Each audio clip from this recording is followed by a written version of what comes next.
Hey guys, what's up? It's Amy here. Welcome to my channel, or welcome back to my channel. I know it's month 9 of quarantine and so much in this year has changed. There's been a lot of challenges and changes, not just for me, but for everybody else as well. Long story short, I was working full-time early in the year and then I was placed on furlough. Now, since June, I have been living in my parents' house, so I'm hoping some of these tips will help you today. I'm going to be sharing 6 tips that have helped me stay productive during quarantine. Tip number 1 is making a consistent schedule and sticking with it. What I mean by that is arrange a schedule that works well for you. So what I do, I typically set Monday through Friday to be my work week, and on those days I will wake up at 9:30 a.m. consistently. This helps me give me a clear and concise schedule. Sometimes if I don't do that, I find myself waking up really late and getting up even between like 12 to 1 p.m. in the afternoon. Already doing that, most of my day has been wasted and I feel just very lazy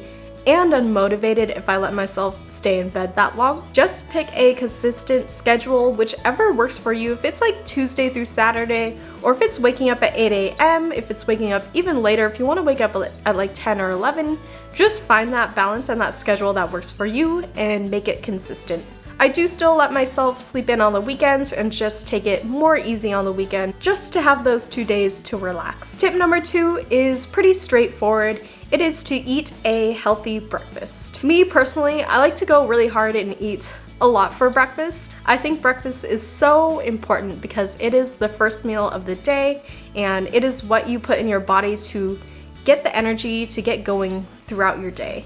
A typical breakfast for me looks like I usually make 2 scrambled eggs. I will have a hot green tea. Sometimes I'll throw a smoothie in there. Sometimes I'll have a piece of toast as well. I'll just cut up a fruit, like I'll usually have a banana in the morning.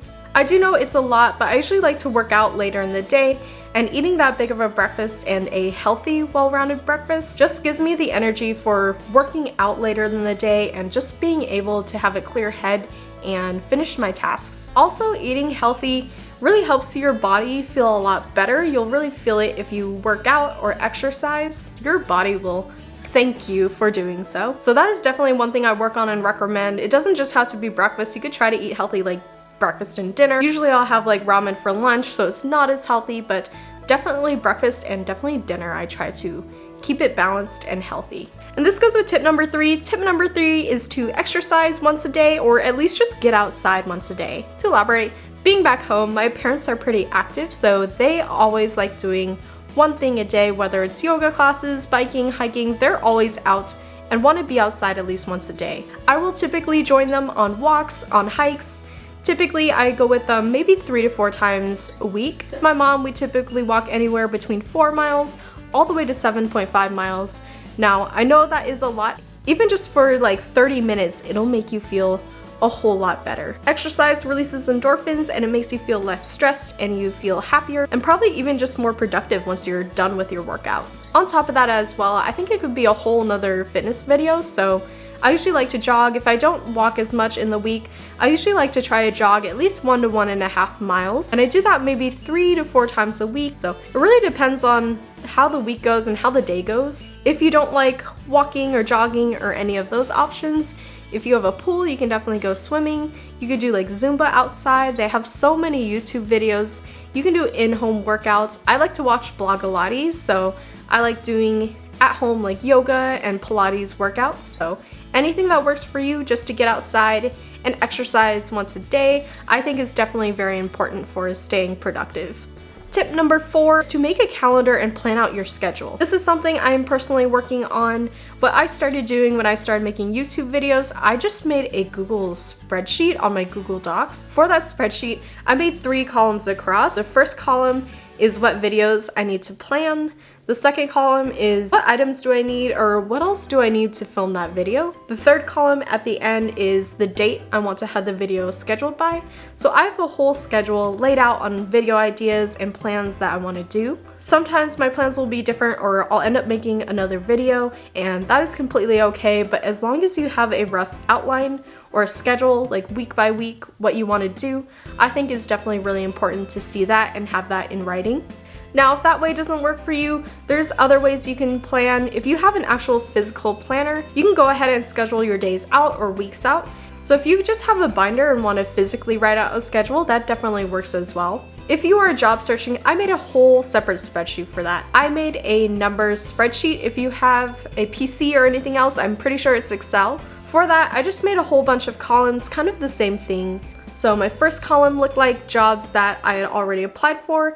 I would just go ahead and put the company name and the link. The second column is people I want to network with. So networking your parents are a really good place to start. If you had worked in previous jobs or previous places, you can also reach out to those people as well. So that is definitely the second column that I put there. The third column is workshops or topics I just want to learn about. Speaking on this, if you have LinkedIn Premium, they have so many workshops you can take. I've taken a lot of workshops on just building my resume. So you can definitely make a whole column, just put some links on videos you want to check out. So just set aside some time in the day. You can watch like 1 or 2 of them. You can watch however many you like. My last column on the right hand side is companies that I want to apply for or companies that I'd be interested in applying to. I think it's definitely good to keep on searching, being out there, searching on LinkedIn, Glassdoor, even word of mouth, just networking and seeing what opportunities are available now. I know this time is really hard for job searching, and I've been there. I've sent out so many applications. As soon as I went on furlough in March, I was just sending out applications.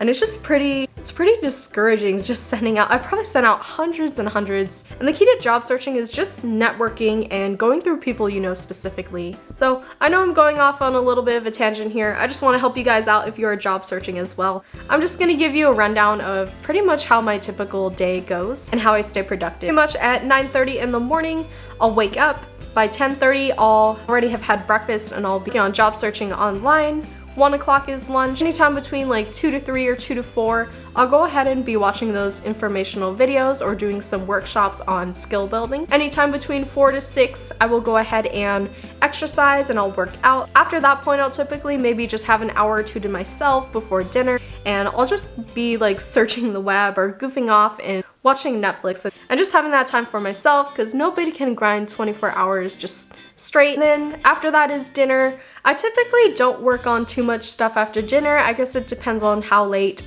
I actually wake up. If I wake up later, like 11 or 12, like I said, I'll just work a little bit later to just offset the more unproductive part of my earlier morning. That is pretty much just what my day looks like Monday through Friday. I just keep it consistent. I think just having that consistency and being able to see my daily, weekly, and monthly goals, just planning that out and having it in writing is definitely very important for staying productive. Tip number 5 is find a hobby and also reward yourself for your hard work. Now is definitely the time, and there's no excuse to not do something or try something new. What I did through my public library, just signing in from my account onto Rosetta Stone, I was able to unlock Rosetta Stone for free, just all levels. Rosetta Stone is a language learning app. If you download it on your smartphone, it only lets you get a certain amount of ways, maybe like 2 lessons before it charges you. But going through my public library, I was able to unlock it, and right now I've been working on trying to learn French, so that is pretty cool. If you are interested in other hobbies such as painting, if you want to learn a new instrument,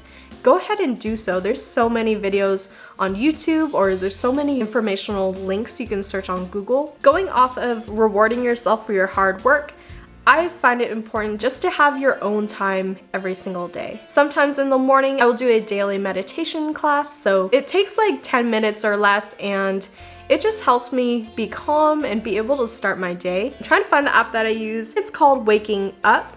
So they have pretty short lessons. The first one's like 5 minutes. I think as it goes, it's less than like 15 or 10 minutes. It's a very short lesson, and I'll either start my day or finish my day using that app. Also, towards the end of the night, I'll just take that time after like 10 o'clock p.m. to just goof off and watch Netflix, go on YouTube, and just kind of search the web.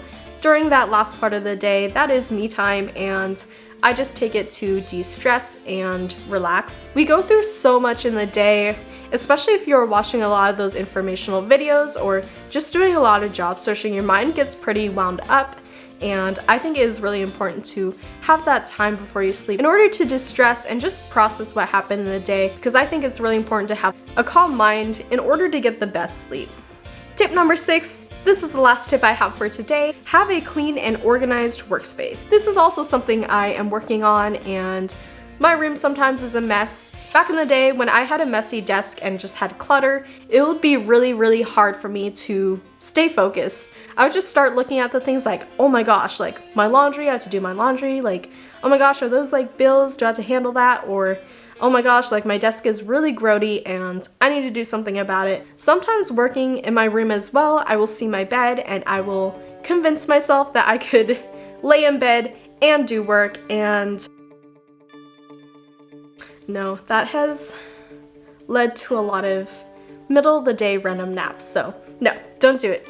Just have a clean and organized workspace. That being said as well, work someplace that you find is productive. I find it really hard to work in my room just because of having the bed there, having my TV there.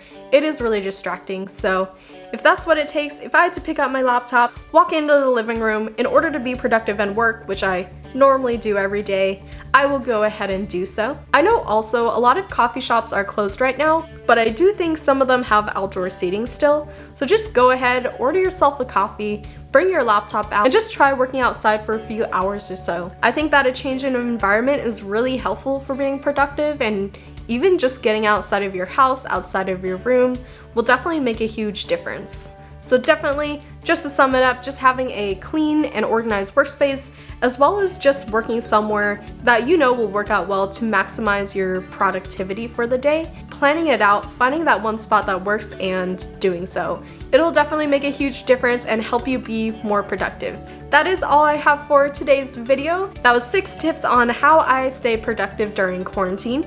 I certainly hope you enjoyed this video and I hope it helped a lot of you out. I know these times right now are super uncertain, and if you're like me, you've been searching for months on months, and I know it can be tough. But hopefully it doesn't stay this way for forever. Just keep on going, be persistent. Just working on your skills and being prepared for the future will definitely set you ahead. Stay strong, keep your head up, keep on working, stay motivated.